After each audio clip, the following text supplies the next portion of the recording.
Hey everyone and welcome to Storytime. My name is Jake and today we are going to be looking at the subreddit r/maliciouscompliance. So sit back, relax and enjoy some satisfying stories. Extra cheese on your fries, you say? Here you are, madame, and may you eat in good health. Trigger warning for anyone offended by crimes against potatoes, cheese and cuisine in general. I have since attempted to atone for my sins by never treating food this poorly again, and with that out of the way, over a decade ago, I worked in a small, independent pizzeria in the rural Midwest USA, as both a cook and, nominally, an assistant manager, which seemed to imply that I had the authority to bear the brunt of customer complaints, while also lacking the authority to do much about them other than call for an actual manager. Even so, it was a pretty nice job, in no small part due to the fact that, being a non-chain restaurant in a small town in the Corn Belt, most of our clientele was fairly nice and civil, or near insensate from being high on moonshine or some other recreational pharmaceutical after some local hoedown or shindig.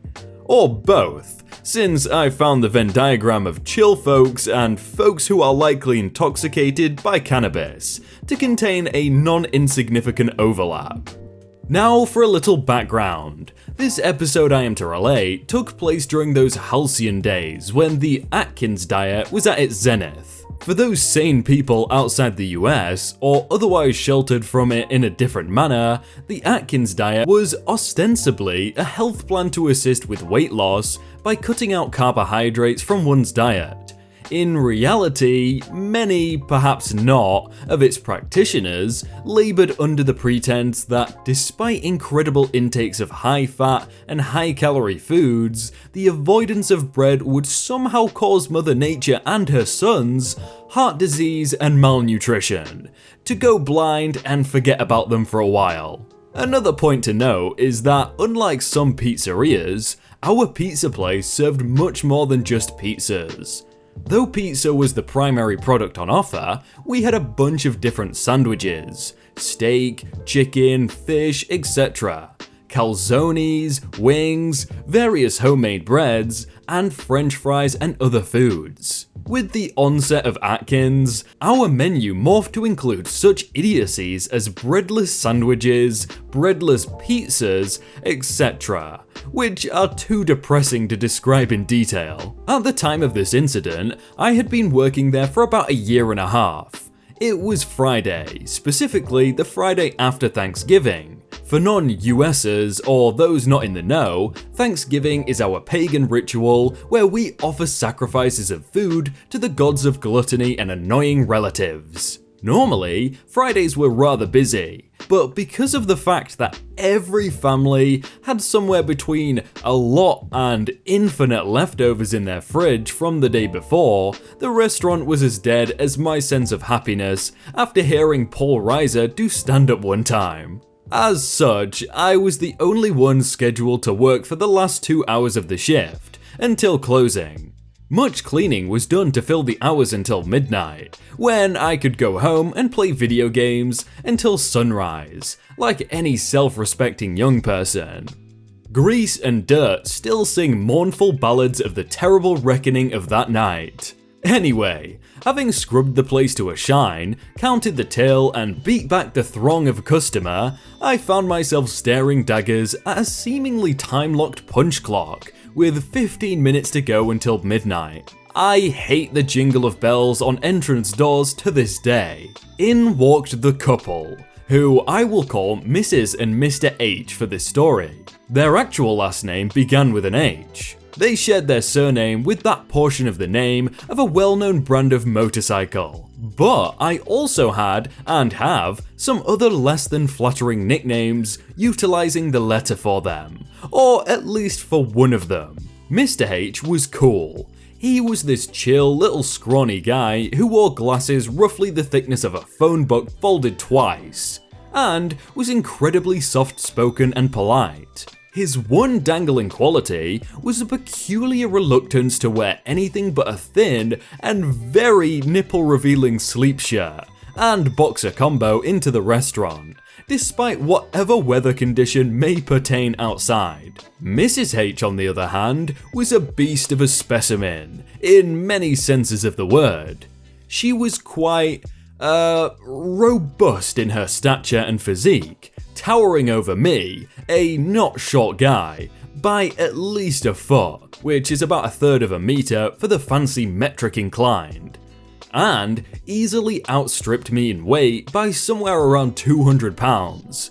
I'm too lazy to look up the pound to kilo conversion, sorry. Lest this seem like simple body shaming, I should note that her lack of social grace was every bit commensurate to her size. She was rude, brusque, demanding, and generally unpleasant in the way of all customers who come into a restaurant with the revealed, epiphanic knowledge that they are right, and by extension, the rest of the world is wrong. 5 cheese fries, she said, spewing the words like a Victorian noble when telling a servant to clean up a dog's mess. Extra cheese. The door had barely had time to close behind her.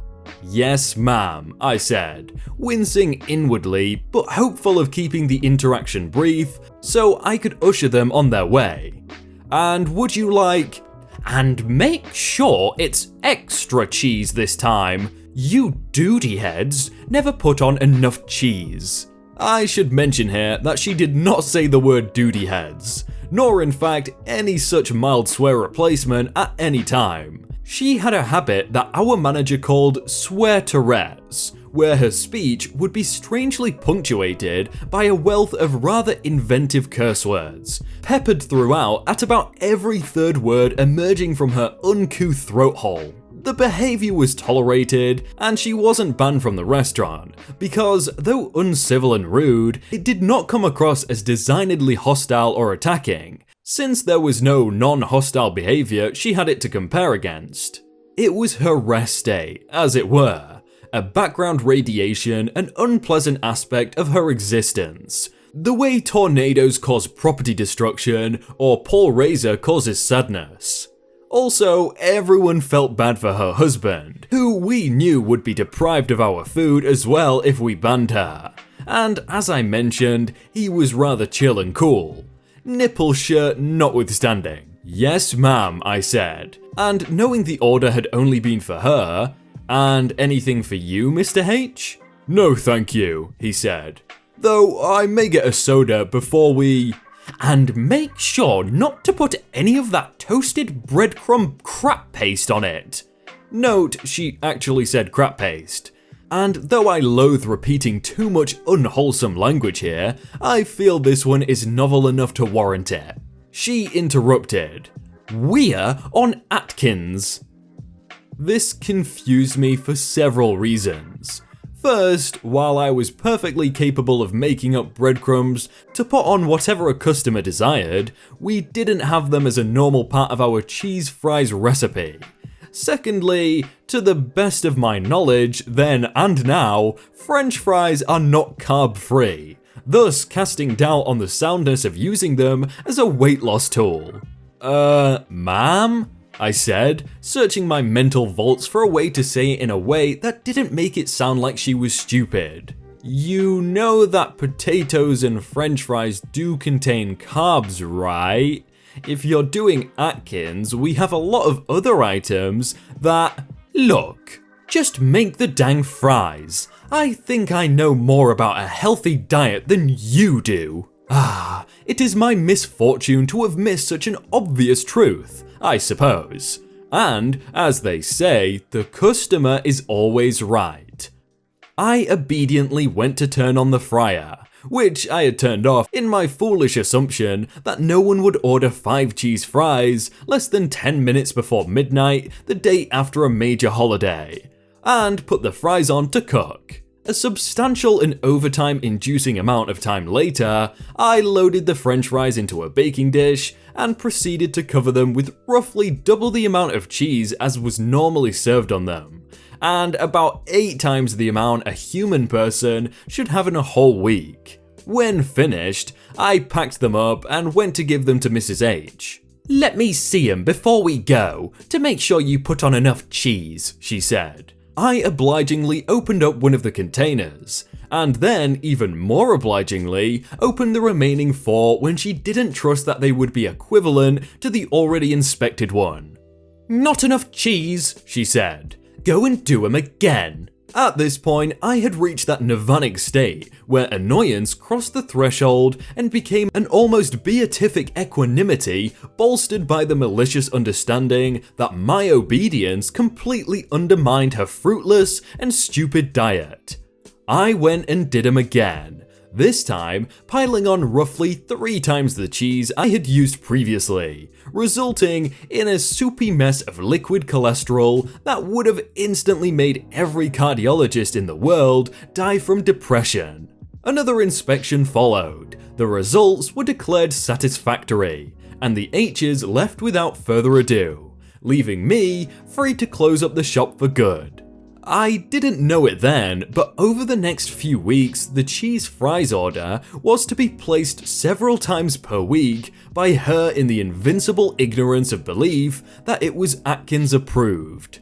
Several more weeks after that, after a time which the H's have failed to order anything from us, I was working alone again one night when, to my surprise, in came Mr. H, unencumbered by his wife. What's more, he came in to order just a baked fish platter, one of our healthiest menu items, and quite good, for himself. When I asked him where his wife was, he informed me that she was no longer able to eat out for the foreseeable future, because, as it turns out, French fries were not carb friendly. Furthermore, she had actually gained somewhere on the order of 25 pounds during her diet, and had a minor cardiac episode and was restricted by her doctor from eating everything more unhealthy than raw vegetables and air for a long while. When she finally did come back in, much later and many pounds lighter, I was even astounded to find that she thanked me after listening, fully intently, to my alternative suggestions for healthier menu items. I do have to say that was very eloquently written by that person. Also, I have no idea who Paul Razor is, I'm sorry if I'm butchering that name, but this guy seems to not like them at all. Want to cut my pay? Cut your business. This happened around 2008 when the economy went down hard. I was working in a small electric and computer lab, where we build some very high-end video computing product. I was assistant manager in the computer lab because I was the most experienced guy in the lab. Basically, there was no problem I didn't see before and couldn't solve, while the rest of my crew were beginners. Economy went down hard, but this business didn't suffer much. There are not that many people who know how to handle dedicated hardware in a dedicated field, so we were not too worried about our jobs. However, our Richard CEO thought it was a great opportunity to save some money. First, he fired almost all of my crew, leaving me with one guy only to handle all the work. Second, he announced a 20% cut in work time, which means 20% cut in pay. He gave us this offer: you can work 7.5 hours per day instead of 9 in our contract, or skip 1 day per week. We work Sunday to Thursday. My crew member agreed to cut the daily hours. I, however, decided to cap the day. One thing he neglected to decide is which day I cut. I did ask him, but he just said, "You choose." So I figured it's my decision now. And I decided I want to take the last day from this week, and the first day next week, getting me a long 4-day weekend every 2 weeks. Great, it worked nice for a month. My pay was reduced, but I had a lot of free time, and I already started using this free time to improve myself. First thing, look for another job. At the end of the second month, the boss noticed something odd. The new guy got a call to solve a problem on Thursday, and he couldn't figure it out until Monday noon. A long time for a problem to be solved, and the client was not happy. He called my crew in and asked him why the delay, and the guy said he couldn't fix it, and I wasn't available to fix it until Monday. So I get called in. First thing first, why am I not available on my days off? Simple, I don't get paid for that, so screw you. Second, why the long weekend? Well, I explained to him that he gave me the authority to decide, and that is my decision. Bossman was ticked. He tried to mess me over and found he got screwed back. He claimed it's not right and that I should change the days back and be available while I am not at work. I asked him if that's a management decision, because if it is, it's 3 strikes against me, and I am entitled to a month's salary and full compensation, which at that time was worth another 6 months' salary. He understood that he was royally screwed by me and withdrew his decision. He didn't give me my day back, so I continued looking, and by the end of the month, I gave my notice. In my notice, I specifically stated that the pay cut was my reason to leave, and with the other argument I constantly had with him the last month, demanded 6-month compensation as per my contract. Bossman refused to budge, but I sent him a formal letter threatening to sue him. He tried to make things right again and finally offered my day back, but too late. I already had another job with better pay and better boss. Not much better though, bosses will be bosses. At the end of the month, I finally left. My last crew member was promoted to assistant manager instead of me, but they didn't give him the pay rise. He was ticked, and being a better man than me, he quit after only a month and opened his own business, directly compete the old boss. His main target was to harm the old boss, and he succeeded very well. His business grew and he makes good money now. While the old boss had to pick up the pieces of his business, now unable to service his clients, it got a major hit. Last time I checked, he closed the computers lab and shrinked the business from 10 people to 3. 2 of them are sales reps. Don't get cheap on your best employee, it will destroy your business. There's actually a really good quote from Richard Branson which really goes well with this story, which is, clients do not come first, employees come first, because if you take care of your employees, they will take care of the clients. Hey everyone, I hope you all had a really good day and that you enjoyed that video. If you want to check out some other videos, then click on screen right now, or check out the playlist down below. If you enjoyed that video, then please do leave a like, and if you want to submit your own stories, then you can do so by joining the Discord in the top link in the description. But thank you so much for watching, and I will see you very soon.